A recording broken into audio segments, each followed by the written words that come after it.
Salud amigos, tripulantes de nuestra querida, contaminada y única nave espacial. La misma que, desde la última vez que nos vimos por estos medios, ha dado otra vuelta sobre su eje imaginario y, por supuesto, sigue generando acontecimientos en pleno desarrollo. Los de hoy abrimos la pauta en referencia a ellos con un lugar histórico, bellísimo, la ciudad de San Petersburgo, donde también hizo historia de la real, de la contundente y de la romántica, nuestro increíble Francisco de Miranda. Es por algo llamada la Venecia del Norte, tiene un canal central impresionante, se navega por esa ciudad de bellísima arquitectura.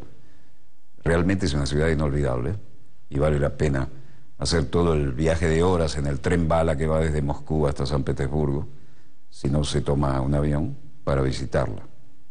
Y allí no solo hizo historia Francisco de Miranda, hay cosas tan interesantes como que en el canal central, que era una de las grandes avenidas y medios de comunicación, hay un puente de hierro gigantesco que para la época era tremendo desafío técnico, que se abre al centro para dejar pasar a las embarcaciones de mayor porte.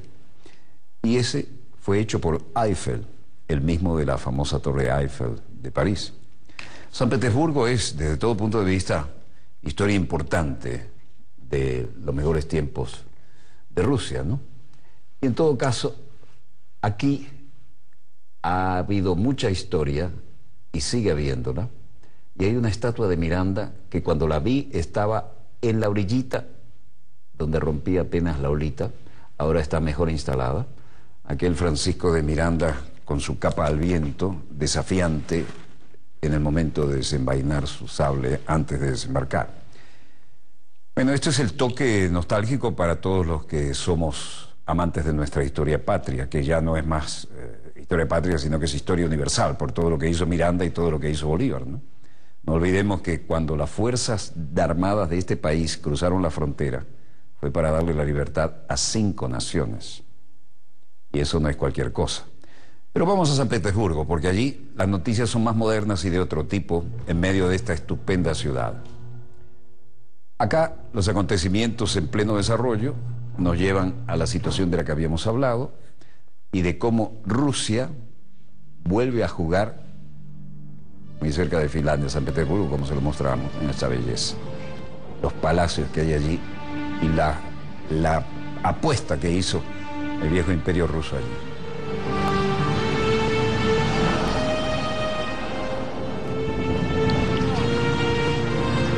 Petersburgo es la segunda ciudad más poblada de Rusia, con más de 5 millones de habitantes y un área metropolitana de 5,85 millones de ellos. Está situada en la región de Leningrado, nombre que compartía con la ciudad durante la época soviética, en 1924 al 91.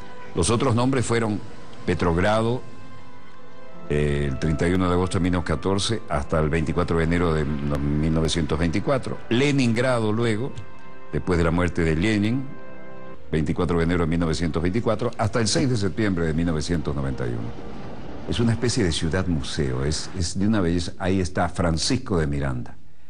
Yo me lo encontré con la estatua instalada en la orillita, donde rompía la olita, todo eso que está congelado allí, y ahora está en un gran soporte desenvainando su sable con su capa al viento. El fundador de esta ciudad fue el zar Pedro el Grande, el 27 de mayo de 1703, toda una historia. Mientras tanto, la India y San Petersburgo son noticia. Putin y Modi firmarán documento para ampliar lazos políticos y económicos. La reunión del presidente Vladimir Putin y el primer ministro de la India, Narendra Modi, en el 21º Foro Económico Internacional de San Petersburgo, culminará con la firma de una declaración para ampliar la colaboración política y económica entre ambas potencias, declaró el asesor del Kremlin, Yuri Ushakov. Todas las negociaciones, entre ellas se aprobará la llamada Declaración de San Petersburgo, Rusia-India, que definirá distintas medidas para poder ampliar la colaboración bilateral en varios ámbitos: político, comercial, económico, científico, técnico y humanitario, dijo Ushakov. en las medidas de seguridad, ¿no? Aún allá. Indicó que las consultas se celebrarán en un círculo reducido y Putin y Modi examinarán las cuestiones más relevantes y sensibles de la cooperación bilateral. Además, comunicó que intercambiarán opiniones sobre la lucha contra el terrorismo, los temas de Corea y Siria y la situación del Medio Oriente. Mientras tanto, en el ámbito del Mediterráneo, submarino nuclear a la vista, material de última generación, desde el Mediterráneo hacia la zona de la ciudad siria de Palmira, un disparo de varios misiles de cruceros, incluyendo la actuación de un submarino y unidades de superficie, es una demostración de fuerza importante. ¿De quién? De Rusia. Desde el crucero Caliber, misiles desde el Mediterráneo, desde el mar Mediterráneo, contra objetivos del Estado Islámico. Estos son los compartimentos individuales de cada misil.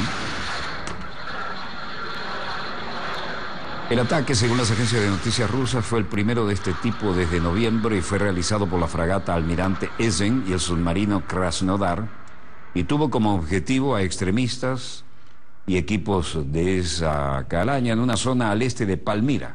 Vean ese disparo. Desde el Mediterráneo hacia semejante zona del Medio Oriente. El Ministerio de Defensa ruso dijo que el equipo y las fuerzas atacadas habían sido desplegadas previamente por el Estado Islámico en Raqqa. Todos los objetivos fueron destruidos. Aquí está la muestra aérea. Lo dijo el Ministerio en un comunicado. Y Rusia advirtió previamente a Estados Unidos, a Turquía y a Israel sobre el lanzamiento de los misiles, dijo el Ministerio de Defensa. No especificó cuándo ocurrió el ataque, pero agencias de noticias rusas citaron al portavoz del Kremlin, Peskov, y diciendo que el ministro de Defensa, Sergei Shoigu, informó personalmente a Vladimir Putin sobre la acción militar a última hora del martes, como corresponde al presidente. La última vez que Rusia disparó misiles de cruceros Caliber desde sus barcos contra objetivos milicianos en Siria fue en noviembre del año pasado, según la agencia de noticias RIA. Bueno, y hablando de Siria, está la frontera Irak-Siria, al norte de Baj, Irak. El comandante de campo de al-Shabi, Yarim, daba algunas declaraciones al respecto y explicaba el motivo de estas movilizaciones. La fuerza iraquí, apoyada por Irán, lucha contra militantes del Estado Islámico muy cerca de la frontera siria. La fuerza chiita, respaldada por Irán, dijo este miércoles que continúan sus avances hacia la frontera entre Irak y Siria. La fuerza de movilización al-Shabi dijo que empujó al Estado Islámico fuera de varias aldeas a lo largo de la frontera siria y publicó videos de la lucha. Comandante de campo decía, cuando controlemos este distrito, de hecho estaremos en control de la frontera siria, lo que permanecerá es solo un puesto avanzado. Y si Dios quiere, avanzaremos hacia él. El enemigo considera que este es uno de los pueblos más grandes y estratégicos de la frontera siria, y por eso es el lugar más grande y mejor para defenderse. Y esto impide el progreso de nuestras tropas. Pero no es solo cuestión de tiempo, no queremos pérdidas. Por lo menos no pérdidas innecesarias.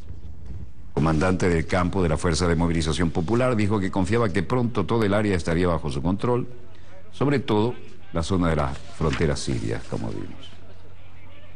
Aparte de esto, en Kabul, Afganistán, tremendo atentado otra vez. Con más de 80 muertos por ahora y 320 heridos. Brutal atentado terrorista. Y tendremos el testimonio de algunos de los que estaban presentes y quisieron dar declaraciones. Brutal explosión deja por ahora 80 muertos, el número puede crecer, y 350 heridos en Afganistán. La capital, Kabul, en una zona donde se ubican varias sedes diplomáticas. El incidente ha ocurrido este miércoles por la mañana en el distrito Wazir Akbarjan, y aquí un testigo y camarógrafo de Afganistán TV dice: entré en mi oficina unos minutos antes de la explosión. La explosión tuvo lugar en el momento en que nos sentamos. Después de la explosión corrimos hacia abajo y vimos que todas las cosas alrededor estaban dañadas. Y luego tenemos el testimonio de Dari Najif, portavoz adjunto del Ministerio del Interior.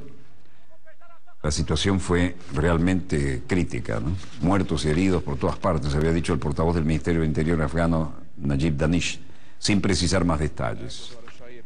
Este caballero dice, las estadísticas preliminares mostraron que hay más de 50 bajas de víctimas por la explosión de este ataque que fue con un coche bomba, y otros 30 vehículos han sido dañados y hemos iniciado una investigación a fondo sobre el desastre.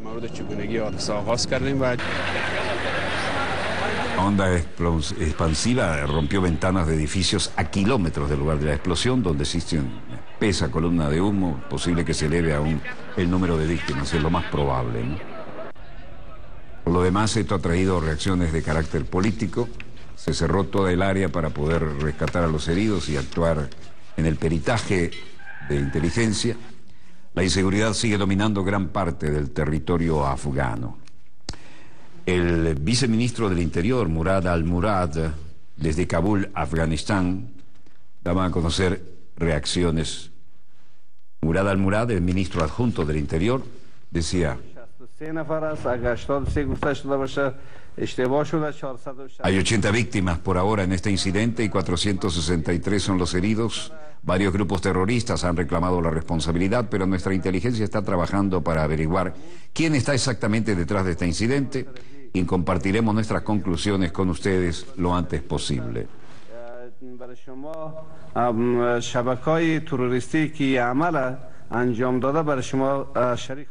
Luego de esta primera información oficial, el ministro afgano del Interior, Murad Ali, dijo que al menos 80 personas murieron y 463 heridas en Kabul. Poderosa bomba ocultada en un camión cisterna que explotó el miércoles en la mañana en el centro de Kabul, dañando edificios como las embajadas en la zona verde. Las víctimas de la explosión en una concurrida intersección parecía haber sido principalmente civiles afganos en su camino al trabajo o a la escuela. Mientras tanto, la Cancillería china, en su rueda de prensa de hoy, a través del vocero Hua Chunying, decía: alrededor de las 08:30 del 31 de mayo, una explosión de un coche bomba se produjo en un distrito diplomático en Kabul, Afganistán, causando fuertes bajas. China condena enérgicamente el ataque terrorista y se solidariza con los heridos y las familias de las víctimas. Las formas de terrorismo, y está dispuesto a trabajar con Afganistán, porque estamos en contra de todas esas formas, y la comunidad internacional también debe combatir al terrorismo. Por lo que sabemos, la explosión mencionada anteriormente ha dañado hasta cierto punto los edificios de la Embajada de China en Afganistán. No hemos recibido ningún informe sobre víctimas de trabajadores de instituciones financiadas por China y ciudadanos chinos en Afganistán. La parte china está evaluando la situación y tomará medidas para reforzar la seguridad de las instituciones financiadas por China y del personal chino actualmente en Afganistán. Ese fue el parte oficial para dar tranquilidad del característico edificio de la Cancillería china. China condena enérgicamente el atentado terrorista en Afganistán. Hua Chunying, portavoz del Ministerio de Relaciones Exteriores, confirmaba los detalles. Mientras tanto, Cai Jin, vice-chairman de la Federación China de Intercambio Logístico, daba declaraciones interesantes sobre el nuevo desarrollo tecnológico y el intercambio que se lleva adelante, ¿no? China imparable. El PMI de fabricación de China en mayo alcanza el 51,2%, incluso en abril.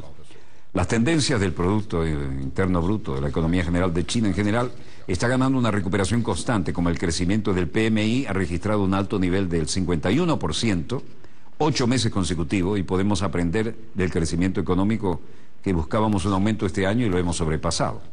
Xiao Qingye, un estadístico principal de la Oficina Nacional de Estadísticas, decía: las pymes tienen un impulso más fuerte este mes debido a la reducción de los impuestos, ¿no? Las pequeñas y medianas empresas, el servicio financiero y algunas políticas de apoyo, así que en los últimos días las operaciones comerciales de las pymes también han mejorado. Y luego, Cai Jin, vicepresidente de la Federación China de Adquisiciones y de Logística. Las imágenes son una muestra de la tranquila e imparable capacidad china de salir adelante, ¿no? Cai Jin, el vicepresidente, decía, vicepresidente de la Federación China de Logística y Compras, ¿no? La recuperación del sector siderúrgico se debe al aumento del consumo de materiales de construcción. El crecimiento de la construcción, de capital y la inversión fija tuvo un gran impacto en el sector siderúrgico y China luce imparable, ¿eh? El PMI de fabricación de mayo indica que es el 10º mes consecutivo de crecimiento y expansión. En Tokio, mientras tanto, hay niveles de alto contacto. Primer ministro japonés Shinzo Abe hablaba con el consejero de Estado chino Yang Jiechi, y esto decía Shinzo Abe: Corea del Norte está repitiendo su comportamiento provocativo. Para resolver este problema de manera diplomática y pacífica, nos gustaría trabajar conjuntamente con China, que tiene una fuerte influencia sobre Corea del Norte. Y luego el consejero de Estado chino Yang Jiechi respondía: esperamos que los países pertinentes desempeñen un papel constructivo para resolver esta importante cuestión y de una manera pacífica. En suma, Shinzo Abe, de Japón, le pide a China cooperación ante los desafíos de Pyongyang. El primer ministro japonés Shinzo Abe pidió hoy a China que juegue un papel constructivo ante los desafíos armamentísticos de Corea del Norte durante la reunión en Tokio del consejero de Estado chino Yang Jiechi y él. Mientras tanto, en Seúl, Corea del Sur, el secretario jefe de Relaciones Públicas de la presidencia de Corea del Sur, Jong Jung-chon, decía: al investigar el fracaso en informar sobre la introducción de 4 lanzadores THAAD más, la Casa Azul, es decir, el gobierno, ha confirmado que el Ministerio de Defensa había intencionalmente descartado la mención de 4 lanzadores adicionales. ¿De qué estamos hablando? Estamos hablando de un sistema de intercepción a gran altura de misiles potencialmente enemigos. Esos lanzadores THAAD, T-H-A-A-D, se supone que venían 2, pero sin que nadie supiera cómo, aparecieron 4 más, y eso se saltó la cadena de mando en un tema de enorme sensibilidad estratégica, y esto ha provocado un remesón, ¿no? Vean esos lanzamientos a la distancia, da una idea de lo que es. Corea del Sur confirma la omisión internacional, ahora tiene carácter internacional, pero la omisión a puertas adentro fue intencional sobre las lanzaderas THAAD. Estas son las lanzaderas para interceptar misiles a gran altura.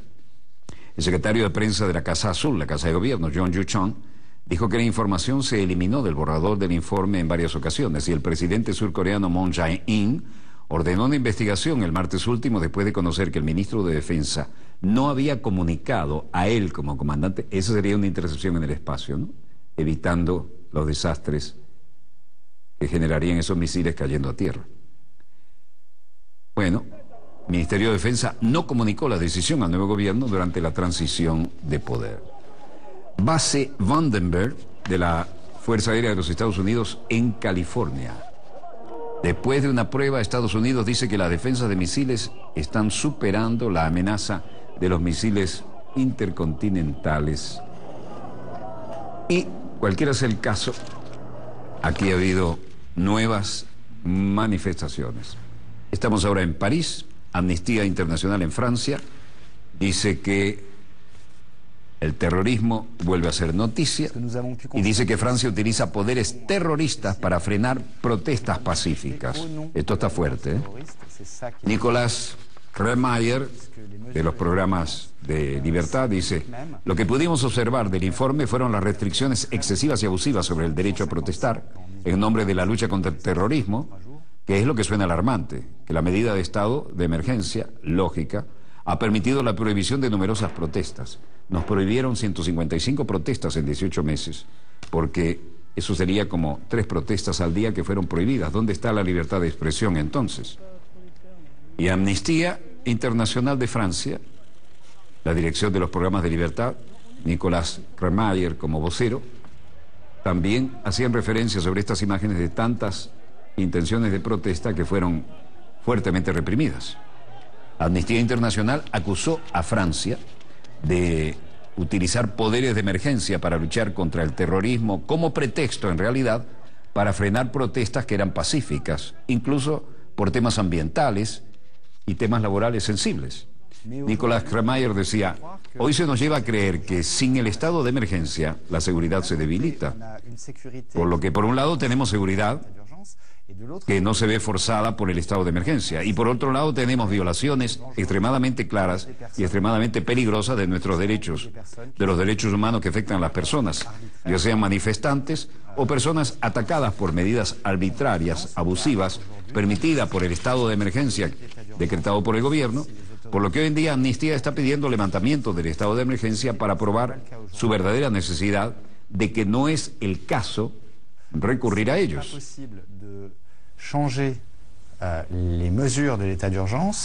Si no es posible cambiar las medidas del estado de emergencia, incluso si podemos ver claramente el peligro de ellos para el estado de los derechos humanos, bueno, entonces ciertamente hay una ceguera que es bastante alarmante de parte del gobierno.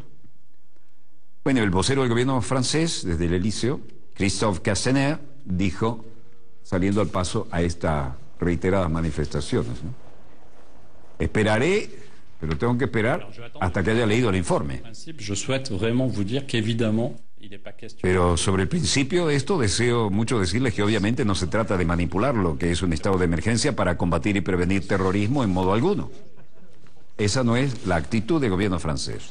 Pero Amnistía Internacional dice que Francia utiliza los poderes terroristas para frenar las protestas pacíficas. El informe se produce días después de que el presidente Emmanuel Macron dijo que su gobierno pediría al Parlamento que prorrogara por varios meses los poderes de emergencia. En Le Bourget, otra vez vocero del Elíseo, Christophe Castaner decía: el presidente destacó el nuevo orden mundial que se está uniendo y el lugar que Francia puede tener para apoyar el acuerdo climático, y con la postura que se está tomando aquí y allá tendremos que ser muy agresivos para hacer de Francia la patria que quiere cambiar el clima, para que preparemos un cierto número de iniciativas con nuestros socios europeos y también las que se tomarán aquí en Francia. En suma, Francia dice que planea ser muy agresiva en el cambio climático, según el portavoz de gobierno. Y aquí, Christophe Castaner dice: Nicolas Hulot destacó también esta dimensión internacional, el riesgo de un socavamiento del Acuerdo de París, la retirada de cualquier gran país no solo afectaría a Francia, sino también al mundo, y subrayó la importancia de prepararse para cualquiera que se retire, y todo el mundo, en todo caso, es libre de hacerlo.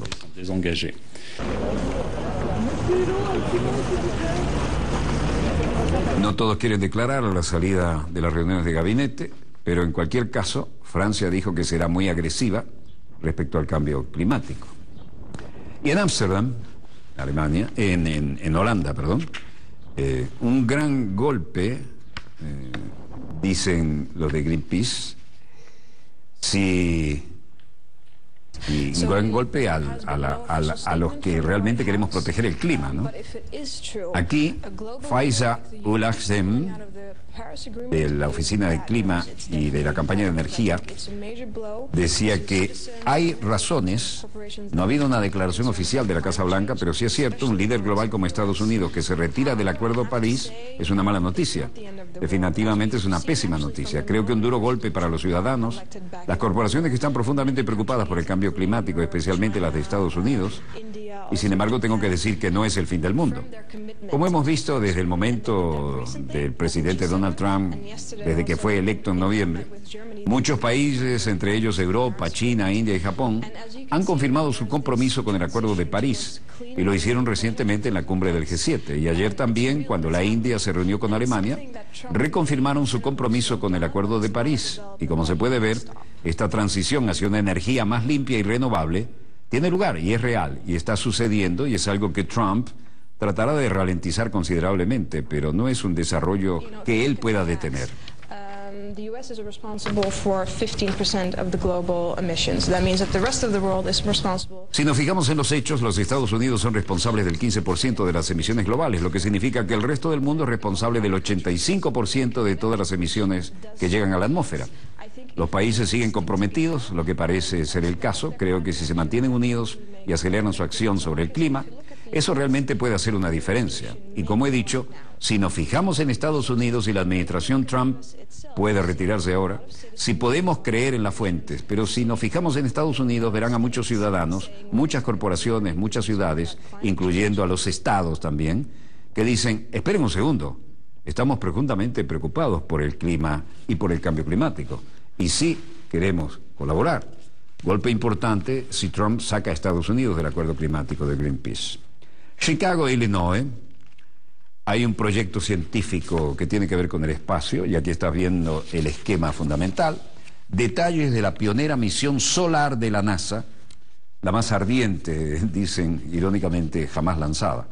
La NASA ha revelado este miércoles en una rueda de prensa detalles de su histórica misión robótica Solar Probe Plus, que en el verano de 2018 se acercará más que ninguna otra a nuestro Sol para tratar de atravesar su corona. Y dicen, la sonda solar va a ser la misión más caliente y más rápida, y me gustaría llamar la misión más caliente porque vamos a movernos a temperaturas de ebullición, y esto en la corona de nuestro Sol.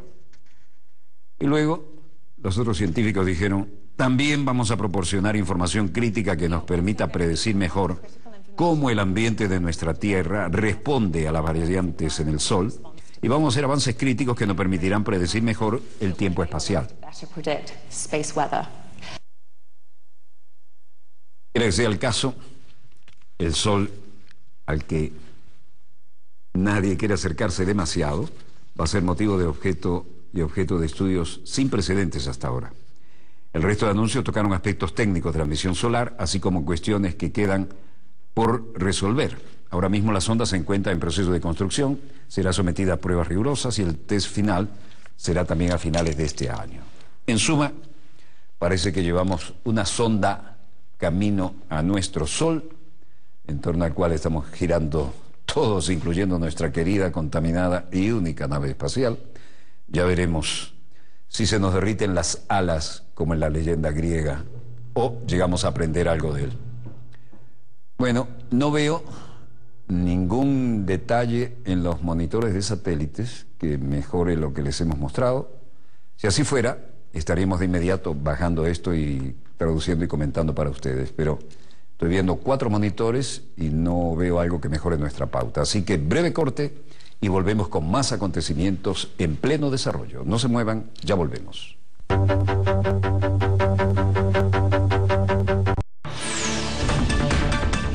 Tal como es frecuente, cambiamos la pauta sobre la marcha.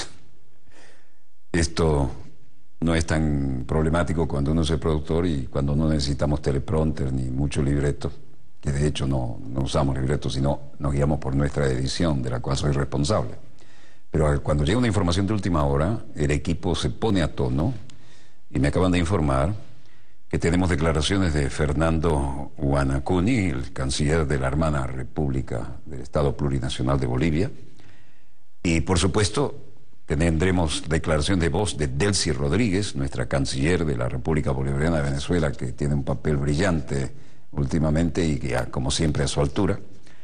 Y tenemos también a Rafael Ramírez, el embajador permanente de Venezuela ante la Organización de las Naciones Unidas, y Delcy Rodríguez nuevamente como canciller de la República Bolivariana de Venezuela.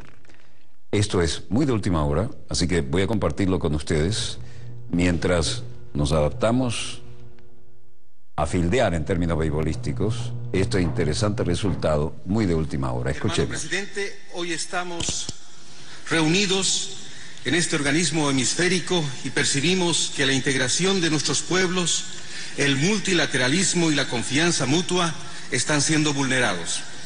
Los Estados miembros de la OEA estamos ante la ausencia de 2 países hermanos del Abya Yala, hoy llamado América. Acciones absolutamente inaceptables emprendidas desde este organismo han alejado a 2 pueblos que han construido su independencia y soberanía con dignidad.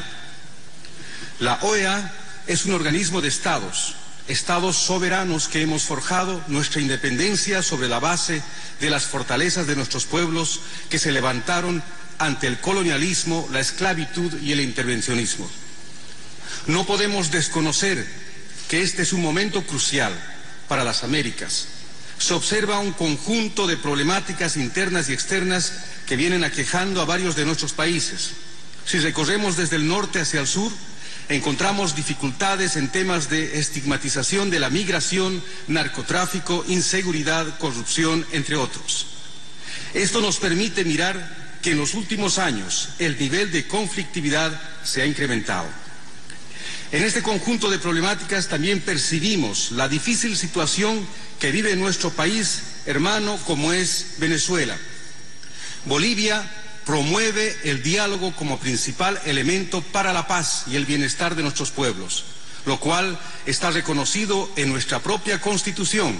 Por ello, creemos que el único camino para resolver el tema que abordamos el día de hoy es el diálogo de los venezolanos y venezolanas. La OEA, el secretario general, no puede seguir incitando al enfrentamiento y a la violencia.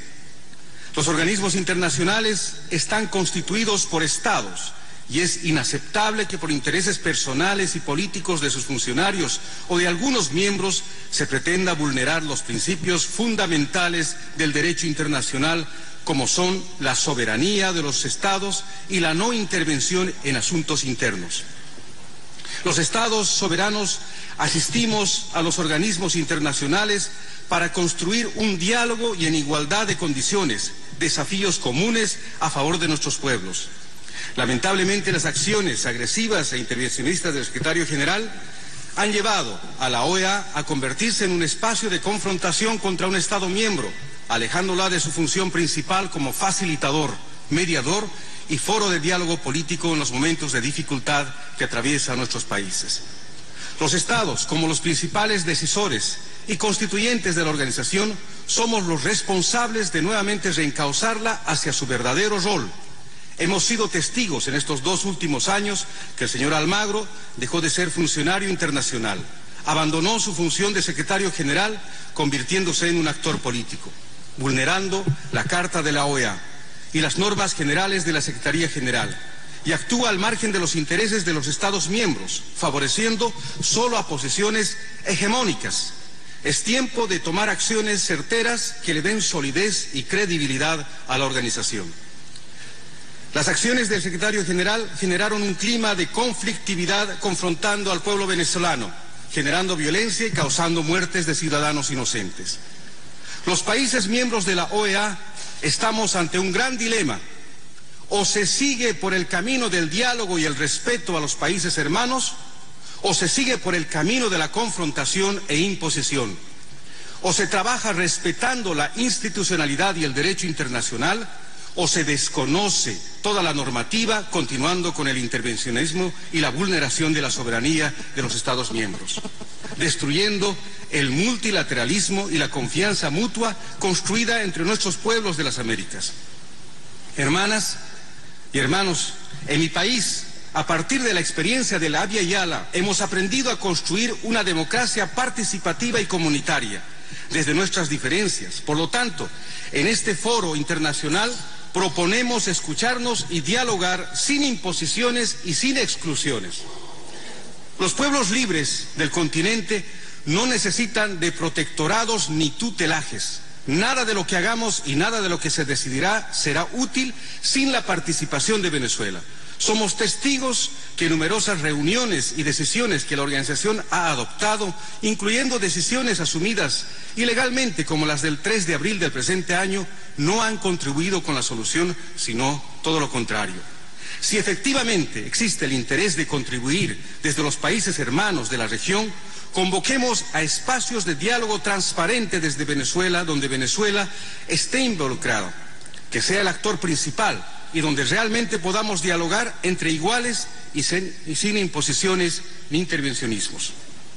Es de conocimiento de todos que el derecho internacional explícitamente reconoce que cada Estado tiene el derecho a elegir su sistema político, económico y social y organizarse de la forma que más le convenga sin injerencias externas. Es tarea, por lo tanto, de todos nosotros fortalecer la integración, el diálogo político a través de la diplomacia de los pueblos para el vivir bien de las Américas.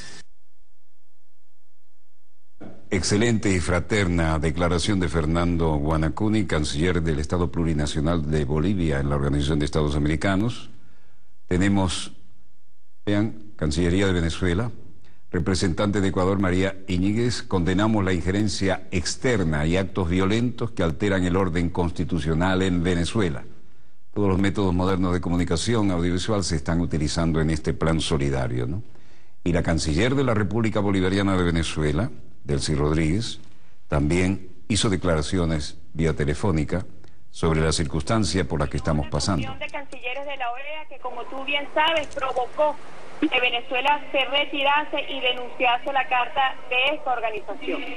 Está en curso un plan de intervención y llegó el grupo de países, el llamado grupo del G15, llegó con su plan de intervención y de tutelaje a Venezuela a buscar un consenso.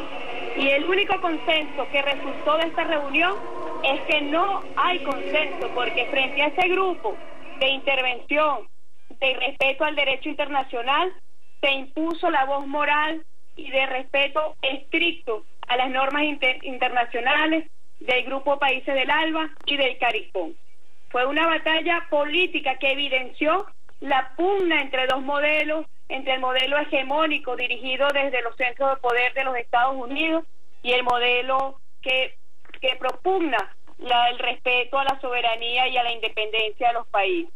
Hemos hecho seguimiento de lo que allí se ha dicho y bueno, realmente este grupo intervencionista que llegó con sus mentiras, leyendo la lista de deseos de Julio Borges, que debe sentirse hoy profundamente frustrado, como se deben sentir los violentos que hoy desplegaron toda su fuerza de barbaridad, de odio y de intolerancia para generar más violencia en Venezuela.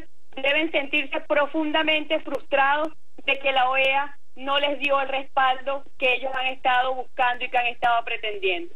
La lista de deseos de Almagro, la lista de deseos de Borges y de la oposición violenta fueron derrotados nuevamente, y fue derrotado por las posiciones dignas del CARICOM y del ALBA. Nosotros queremos además, quiero en este espacio tan importante anunciar una instrucción que me ha dado el jefe de Estado una vez que culminó esta reunión sin consenso.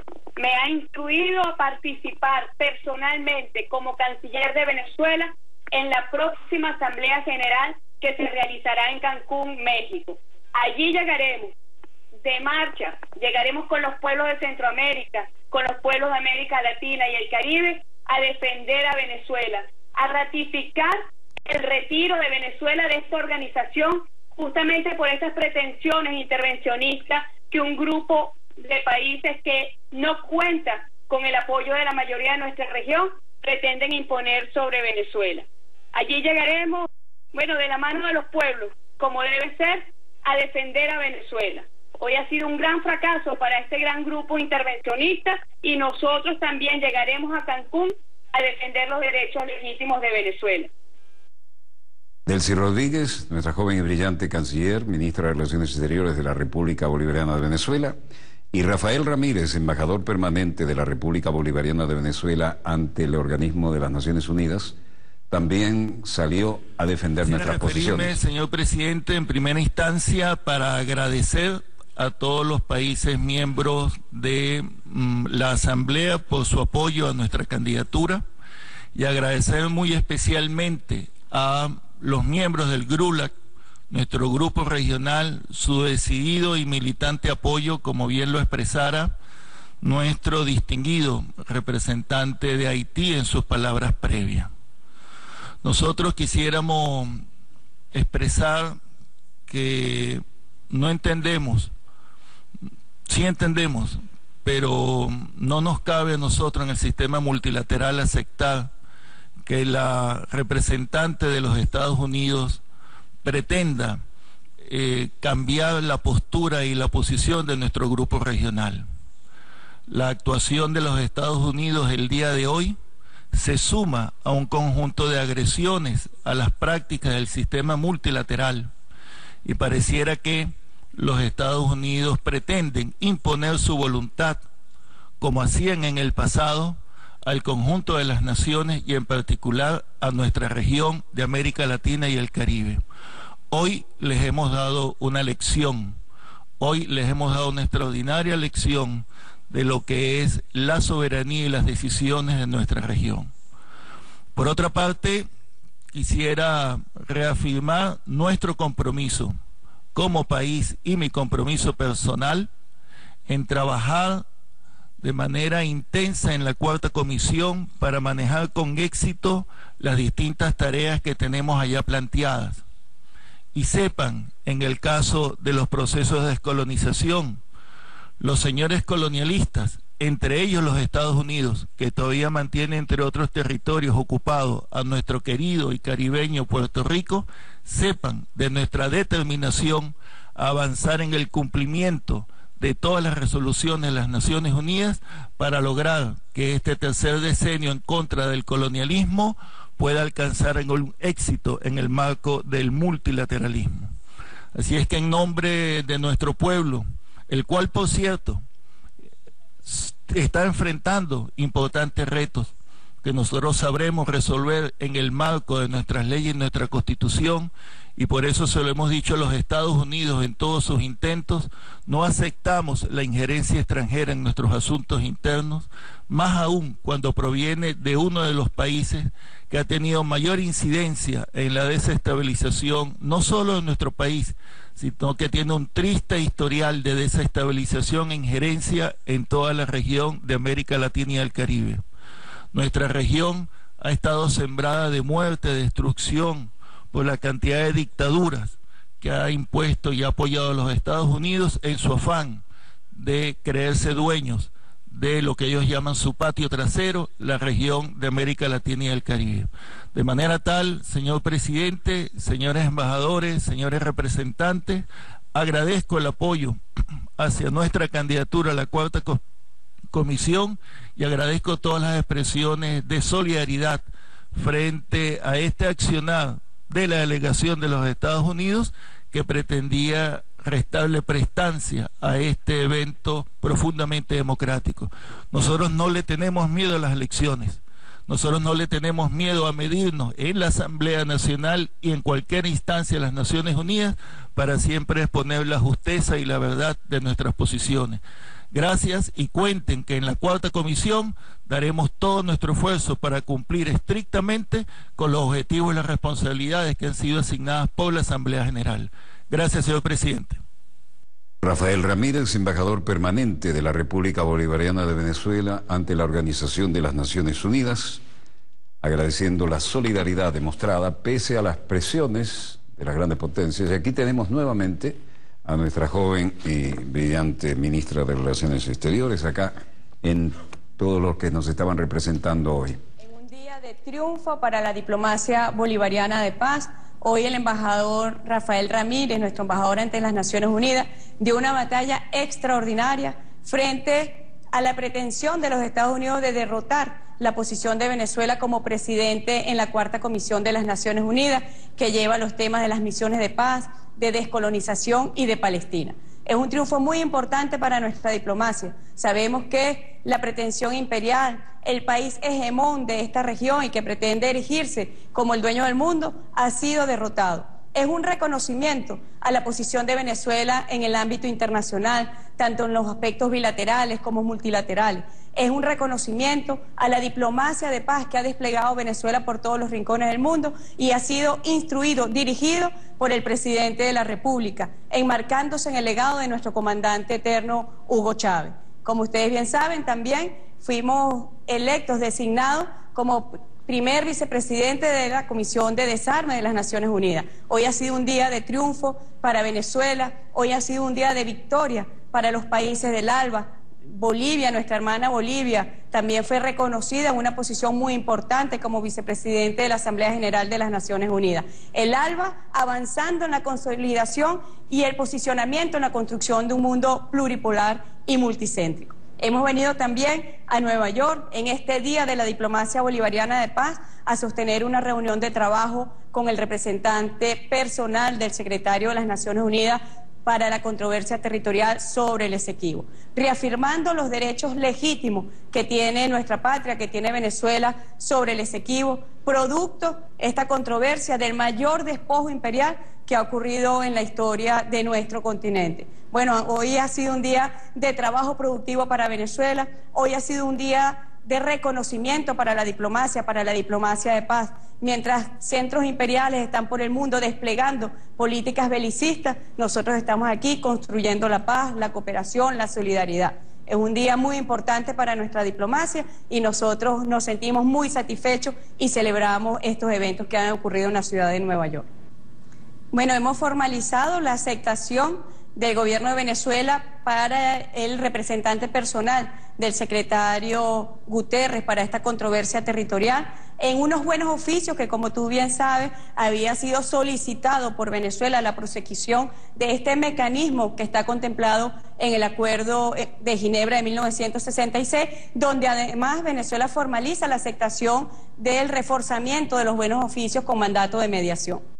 Ayer el presidente Maduro lo decía, el bullying y el cerco mediático contra Venezuela, el linchamiento mediático contra la imagen de nuestro país, el etiquetamiento contra Venezuela, la campaña que desde los centros imperiales se ha desplegado contra nuestra patria, ha levantado, la reacción ha sido el levantamiento y la conformación de un movimiento mundial de solidaridad. Lo vemos en todos los espacios multilaterales, en distintos ámbitos, donde Venezuela da la batalla en defensa de sus derechos, en defensa de sus intereses, mientras la oposición venezolana recorre y acumula millas para ofender a Venezuela, acumula millas para entregar la patria a los intereses transnacionales e imperiales. Bueno, aquí está la diplomacia dirigida por el jefe de Estado, resuelta a defender los derechos de nuestra patria, resuelta al beneficio y al progreso del pueblo de Venezuela.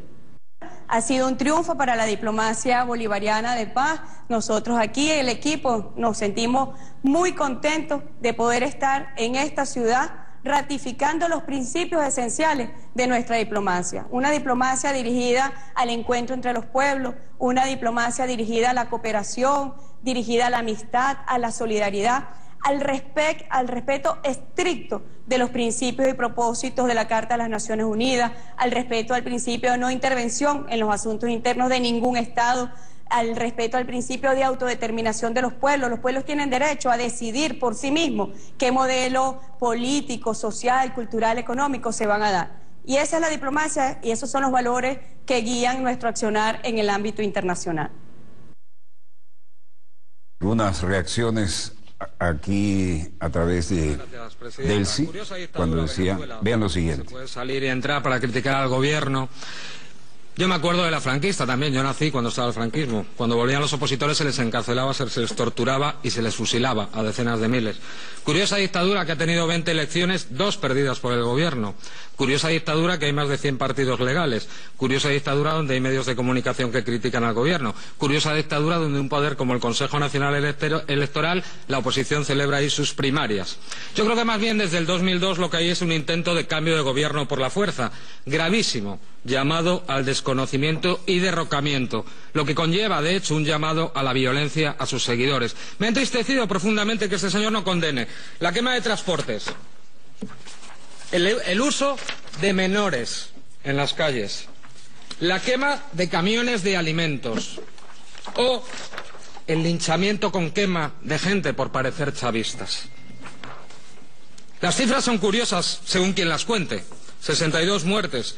6 casos, presuntos responsables fueron agentes de seguridad, 23 funcionarios detenidos o solicitados por la justicia, 14 personas en los saqueos promovidos por los sectores de la oposición, 8 intentando pasar barricadas, 3 por disparos de bandas criminales, 15 transitaban cerca de alguna manifestación pero no participaban y por lo menos 27 simpatizantes del chavismo de los que no se habla. Me preocupa mucho la negación del otro, que la hemos vivido aquí en Europa antes de la Segunda Guerra Mundial, porque es que según la última foto real, el primer partido de la oposición es el Partido Socialista Unido de Venezuela, con 5.622.000 votos. ¿Qué pasa? ¿Que vamos a negar también a ellos? Venían pidiendo elecciones y ya hay ruta electoral. Tienen una constituyente que Lilian, Tintori y Guevara pedían a gritos, que la oposición no la refutó cuando podía ante el CNE, que no es sectorial, miente, porque es también territorial, 364, como marca la Constitución. Y ya voy terminando. Tienen también las regionales en diciembre o las presidenciales en 2018. Peleen por esas elecciones, siéntense a dialogar y a resolver pacíficamente. No se lo digo yo. Se lo dice UNASUR y varios expresidentes, se los dice el Consejo de la Unión Europea en su reunión de cancilleres del 15 de este mes. O se lo dice el Papa. ¿O qué es lo que buscan? ¿Una guerra civil o una intervención extranjera? Así lo decía Causa Permuy en una solidaria actitud de algo que es tan evidente que realmente es difícil de no aceptarlo. Mario Silva publicaba hoy las metras usadas por los terroristas contra nuestra Guardia Nacional Bolivariana. La derecha está desesperada y el pueblo rechaza la violencia. Sigamos avanzando. Bueno, aquí tienen las armas caseras. Y esto es asimétrica, díganme qué es.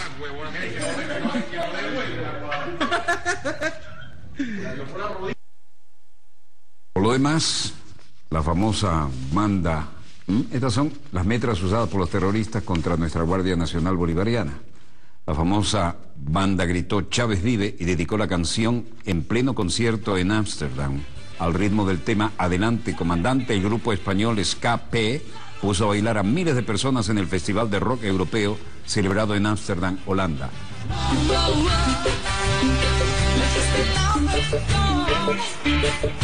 Ya basta caminar cuando se tiene ilusión.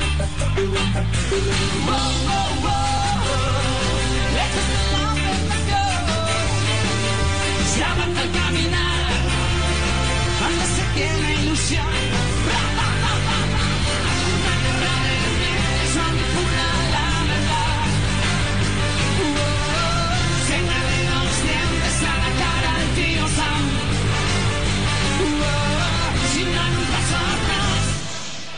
Adelante, comandante, ponte frente con honestidad, con el permanente de Latinoamérica. Paso firme hacia adelante, pisa fuerte con rotundidad. Cuando encuentres esta verdad, es un pueblo alzado y libre.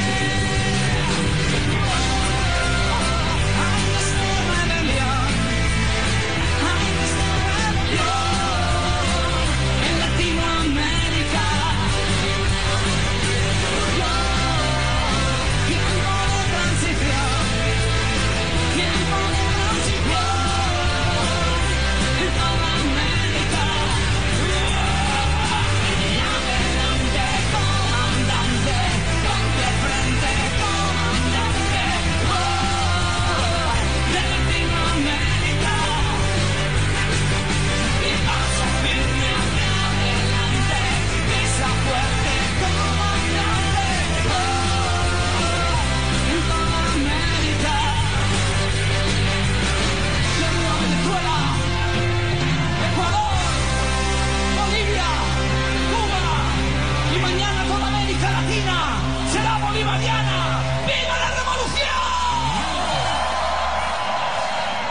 El grupo Ska-P español en Ámsterdam, entre una multitud difícil de calcular, y eso es lo que llega como feedback en nuestra querida, contaminada y única nave espacial, para cerrar nuestro dossier de hoy.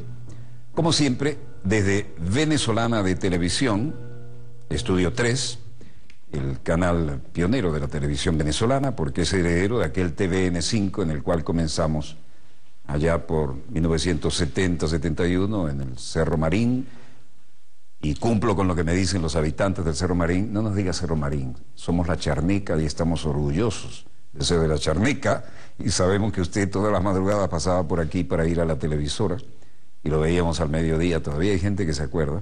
El único satélite de uso civil que llegaba desde Europa, y lo bajábamos con nuestra flamante Camatagua, y como teníamos teletipo en esa época, internet todavía era un secreto militar, el menú que nos mandaban a las 11 de la mañana, en la tarde había variado y había que hacer magia para adivinarlo y traducirlo y comentarlo. Pero así fue que ganó el Premio Nacional de Periodismo por primera vez el canal oficial. Ahora con Dossier vamos por el 10º. Lo hemos ganado en prensa escrita, radio, televisión, 9 veces, y luego nos honraron con el Premio Único Simón Bolívar, que los dedicamos a todos ustedes, donde quiera que se encuentren de ese lado del receptor, en esta actitud fiel de seguirnos día a día.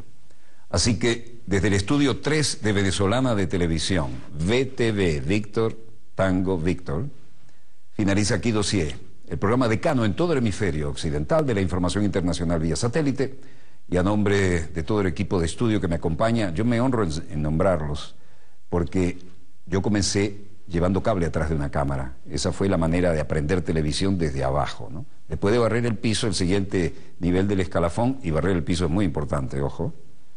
Después de eso, el siguiente escalafón, de puesto de escalafón, es llevar cable detrás de una cámara. Después fui camarógrafo, después fui coordinador, después fui asistente de dirección y después tengo diploma de director de la BBC y de algunas otras cositas, que no es lo que uno tenga, sino lo que uno demuestre cada día aquí, porque si no, no pasa más nada.